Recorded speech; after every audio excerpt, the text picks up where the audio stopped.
nadie dejó ir a los israelitas. Fue Dios quien los sacó de Egipto con sus actos de juicio inspiradores de miedo. Dios envió a Egipto distintos castigos que se llamaron las 10 plagas de Egipto.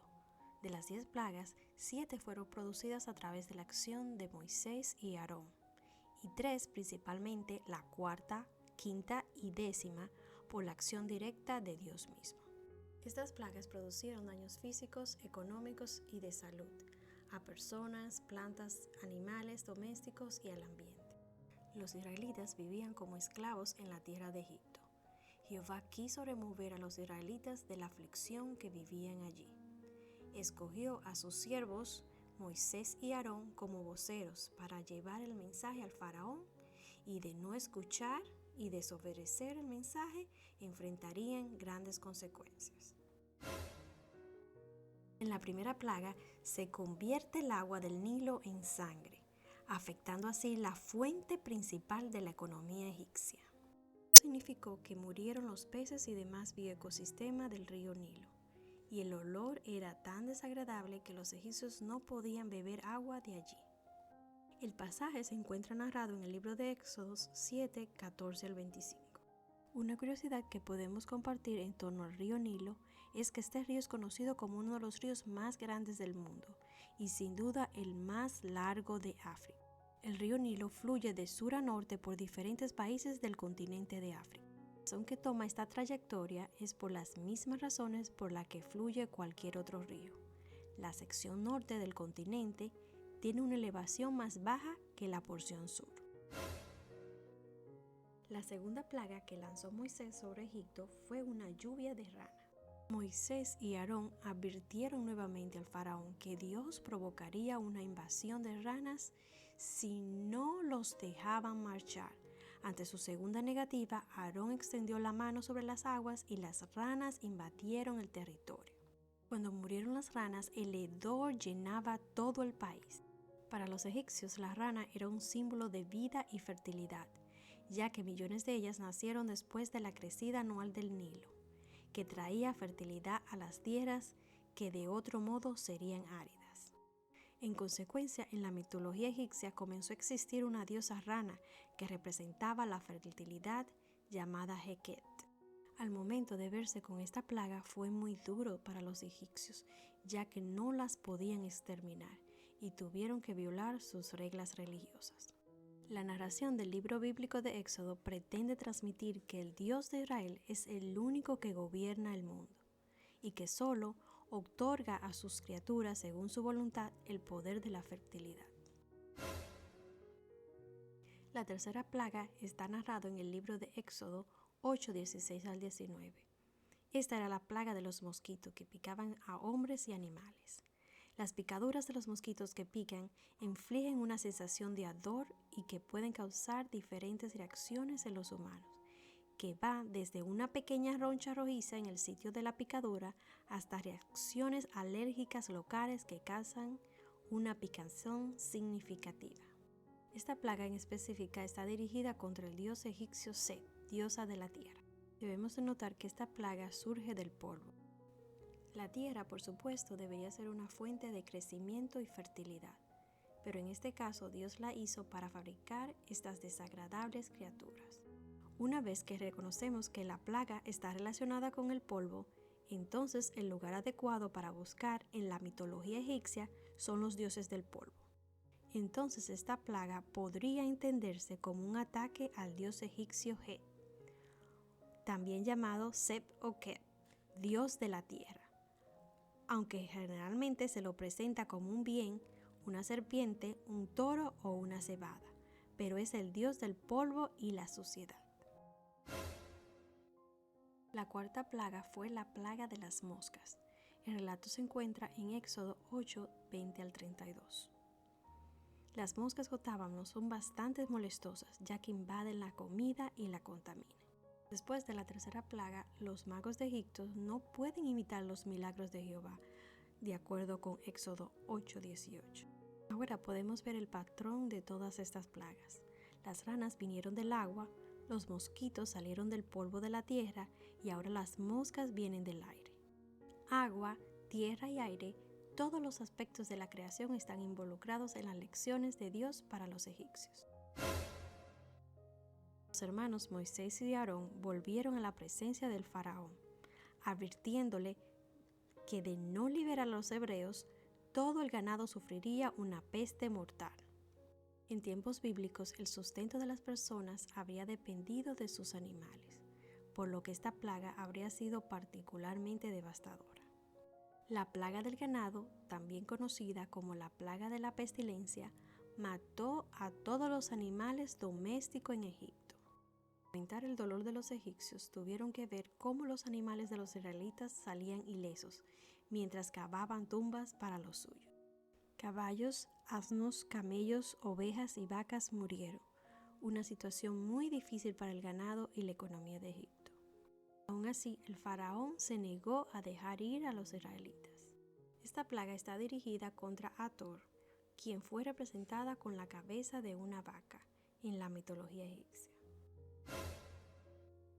Esta plaga hizo que al pueblo de Egipto le salieran terribles llagas y úlceras por todo el cuerpo. El dolor debió haber sido insoportable. Los egipcios no fueron los únicos en sufrir, ya que los animales egipcios también sufrieron. Es probable que esta plaga está dirigida contra los dioses de la curación, Sekhmet e Isis en la mitología griega. La séptima plaga fue la plaga del granizo. El granizo dañó gravemente a los huertos y cultivos egipcios, así como a las personas y al ganado. El granizo es un símbolo de la ira universal de Dios, y es mencionado también en otros libros bíblicos como Apocalipsis y en el libro de Salmos. La octava plaga fue la plaga de las langostas. Las langostas pueden enjambrarse, convirtiéndose en un agente terriblemente destructivo de la devastación de cultivos. Así que Dios envió langostas para que se comieran todo lo que el granizo no había destruido. Eran el equipo de limpieza enfocado en no dejar ni una ramita ni una hoja de alimento para el pueblo de Faraón. Dios no tiene ningún problema en demostrar que Él es el Dios sobre todo el universo. No hay nadie más grande que Él. Las langostas son también mencionadas en el libro de Apocalipsis. Sin embargo, no son langostas ordinarias. No están dañando la vegetación. De hecho, se le indica que no molesten la hierba y a los árboles, sino que en cambio dañen a los humanos. Se le da 5 meses para atormentar a la gente con un dolor como el de la picadura de un escorpión. La Biblia dice que será tal agonía que la gente anhelará la muerte, pero no podrán encontrarla. Como podemos ver, cuando se mencionan las langostas en la Biblia, vale la pena prestar atención. Lo que seguirá es probablemente una devastación y un dolor generalizado. Por supuesto, el deseo de Dios es que esta devastación y tristeza conduzcan al arrepentimiento. Una densa oscuridad sobre la tierra de Egipto, tanto tal que los egipcios tendrían que andar a tientas. Los cielos estaban cubiertos de densas tinieblas. Nadie podría salir de sus hogares y hacer sus actividades habituales de comercio y buscar alimento para su familia por 3 días. Solo el pueblo de Dios, Jehová, contaba con luz y claridad en sus habitaciones. Podemos aclarar en torno al tema de la oscuridad que Dios no abolió las tinieblas en la creación. Dios añadió luz, pero para muchos la oscuridad simboliza todo lo que es negativo, dañino, malvado y temible. Dios dio igual importancia y prominencia a la oscuridad y a la luz. Y todavía, incluso la vida humana comienza y se desarrolla en la oscuridad. Atravesamos la oscuridad del pecado y aprendemos que Jesús, Yeshua, la luz, es nuestro Redentor. Necesitamos oscuridad para descansar, dormir y reponer nuestro cuerpo del trabajo. Enfrentamos la oscuridad de la muerte y aprendemos que Dios otorga la vida eterna. Podemos llorar en la oscuridad, pero la alegría llega por la mañana. Pasamos por la oscuridad del pecado, la prueba, la tentación, pero Jesucristo nos lleva a la luz de la salvación. Juan 8:12 nos dice: Y háblales Jesús otra vez diciendo: Yo soy la luz del mundo. El que me sigue no andará en tinieblas, mas tendrá la luz de vida. La 10ª y última plaga fue la muerte de los primogénitos de Egipto. Dios ordenó a los israelitas marcar con sangre de cordero sobre su puerta y fueron pasados por alto. En la antigüedad, el hijo primogénito era el más valorado por ser el sucesor del linaje familiar. Por ello, este pasaje representa el punto de quiebre del faraón, incapaz de medir las consecuencias de sus acciones.